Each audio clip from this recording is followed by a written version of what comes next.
Soldado, RDA, by Critical Minds. Salamat nga pala ulit kay Milo Martinez, kay Sir Aza, kay Sir Takasu. SRP, 1,950 pesos. Ata, mala ko yun na SRP. Pero ito, soldado. Ganda ng box. Pero, syempre, plus na lang yung mga yan. Hindi naman yung box yung hihipakin mo eh. So, hindi pala ito box. Parang can. Lata. Ay, hindi yan lata. Plastic, sorry. Sabog. Ang vaporito. 12. Anyway. Makikita nyo. Ito yung sleeve. Outer sleeve. AC sleeve nya. Tapos yung buong top cap. Slide in, slide out lang. Napakadali. Tingnan sa loob. Ayan. May juice reservoir. Approximately mga 5 to 6 mm yung lalim ng butas. So, pwede mo yung panuin ng wick. Sobrang daming wick. Perfect for U-wicks, bulak. Pwede rin mesh, pwede rin rope. Halos parang semi-tank na siya. Pero syempre, dripper pa rin. Anyway, 5-pole deck. Kasi yung mga poles down na yan, tatanggal din. So, yung single, dual, or quad, triple coil build, pwede kang pumili dyan. So, yan. Ipit lang naman lahat daw eh. So, tingnan natin kung matatanggal. Ayun. See? Tanggal na yung, wow, napakalit. Tanggal na to. Ito, ang part na yan. Ito yung sa pole. Ito yung screw ng pole. So, yan. 3 poles, 4 poles na lang siya kasama yung positive. Napakadali. Ang bala ko i-build dito, quad hybrid wicking. Tingnan natin mamaya. Hindi ko nasasama dito sa video yung build kasi kanya-kanya naman tayo ng build eh. So, kumbaga imagination na lang. Itong sleeve, mas napansin nyo, madali lang matanggal, maluwag. Kung isipin nyo, baka matanggal agad yan. Pero hindi. Kasi sabi nila, ang property nitong sleeve, try natin mamaya. Ang property nitong sleeve, since SS siya, habang umiinit, kumakapal. So, pag umiinit na siya, hindi na siya, hindi na siya matatanggal. So, kahit naman na medyo maluwag yan, pag hinila mo siya, try mo tanggalin. Hindi siya matatanggal. Kasama yung buong cut. Ayan na. Pababalan talaga siya matatanggal. Mataas hindi. So, safe siya, hindi siya mawawala unless, syempre, nakatanggal yung top caps na laglag. Balik natin yung poles.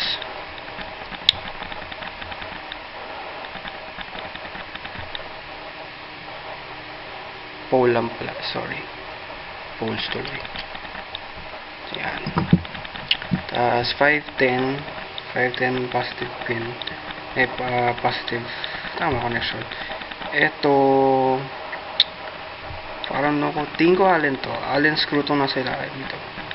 Isang gamit nila is PIC insulator. Yung hindi natutunaw kahit anong torch mo.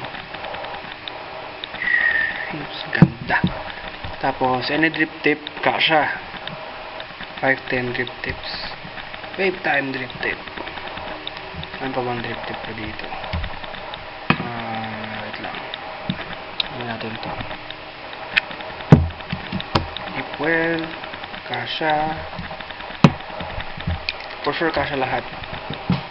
Siguro pati yung flux. Pero, ito ang gagamitin ko. Bagay. Mas panlasa nyo naman yan eh. Anyway, kabit natin sa mall. Wait lang. Bib ko kasi ngitakay.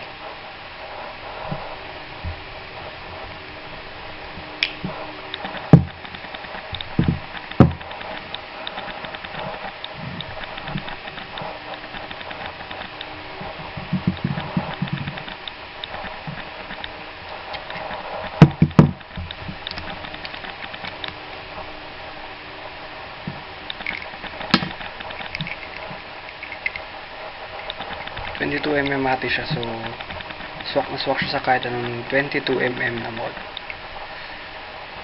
Ayan. 22mm flash.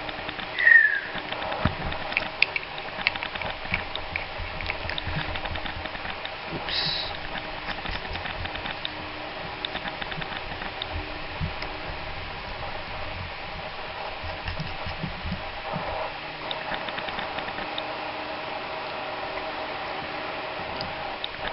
Kasi ito pa yung plus sa kanya. Nakikita nyo, ito, dual airflow configuration. Yan. Yan. One side, two sides. Yan. Pero, meron tong single airflow configuration din. Ito. Teardrop pa rin. Yung sa kabila, wala.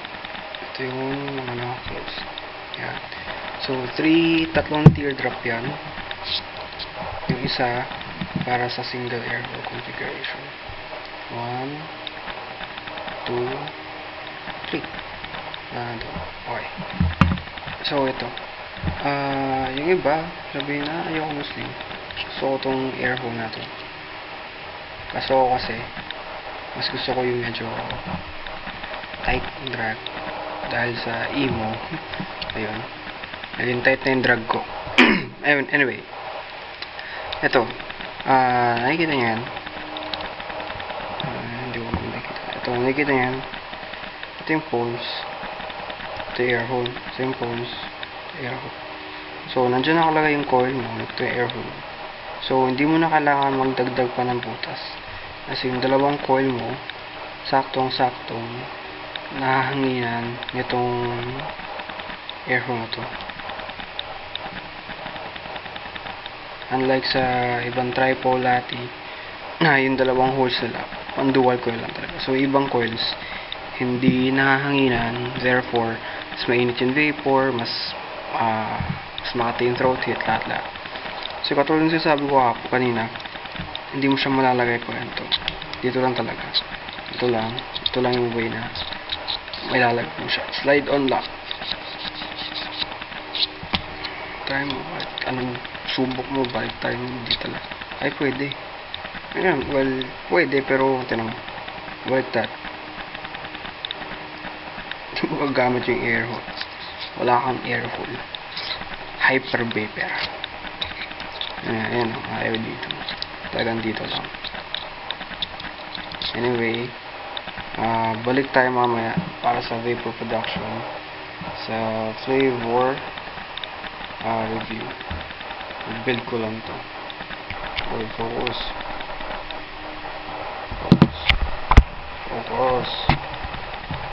Build ko lang yan sa ito.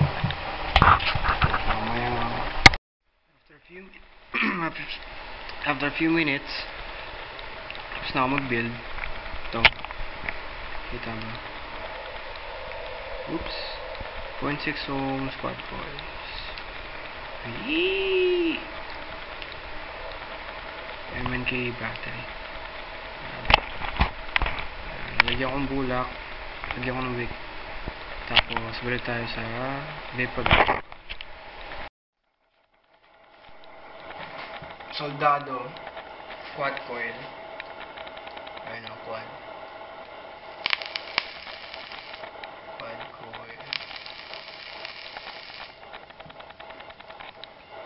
0.5, 0.6 ohms. Actually, hindi kasi may fact. So, malakas.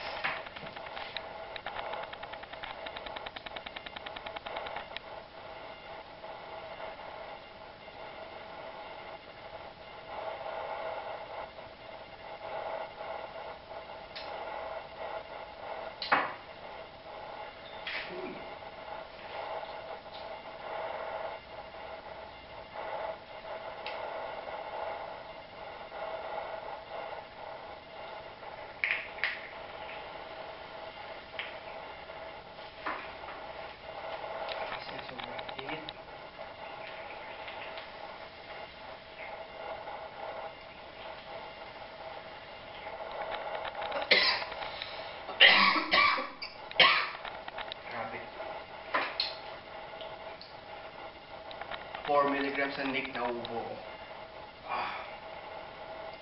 Hindi ako, nasasamit ako sa usok, sobrang dami. Kaya hindi pa fully open yung air hole na ginagamit ko.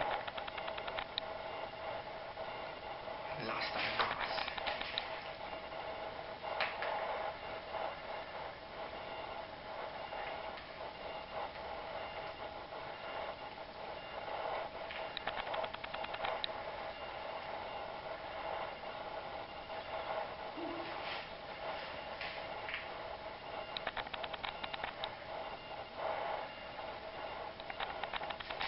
Init.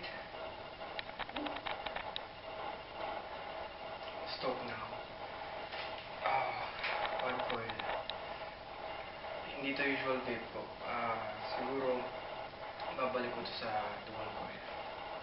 Pero ano lang to, hybrid wicking, silica and cotton.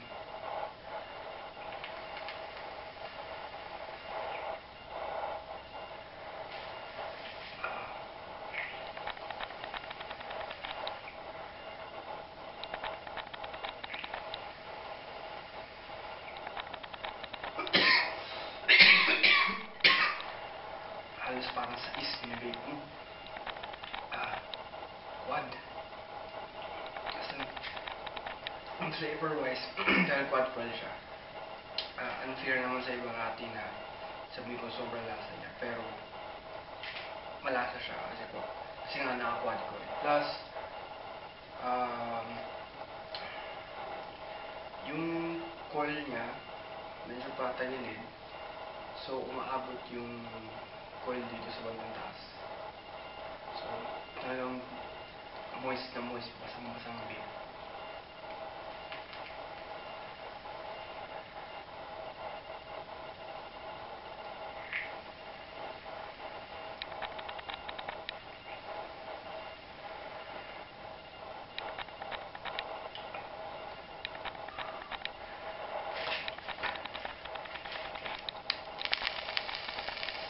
Almost dry now.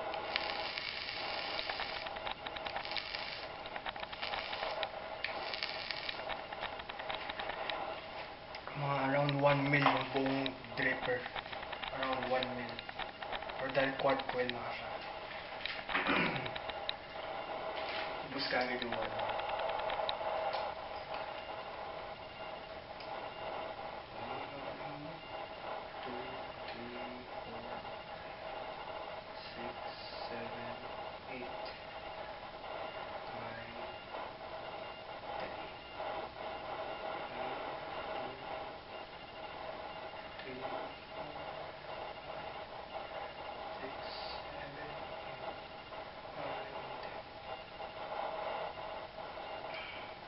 So, 75 ml pala.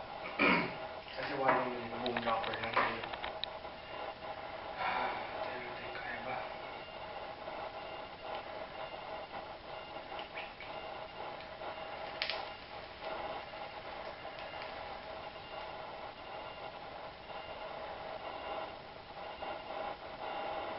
I-airbrake ko sa dual coil. Pagkatapos ito, i-airbrake ko sa dual coil. Oh, hello.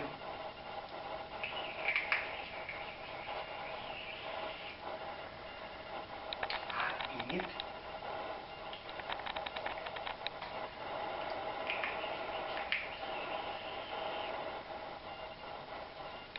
Short drugs lang yun.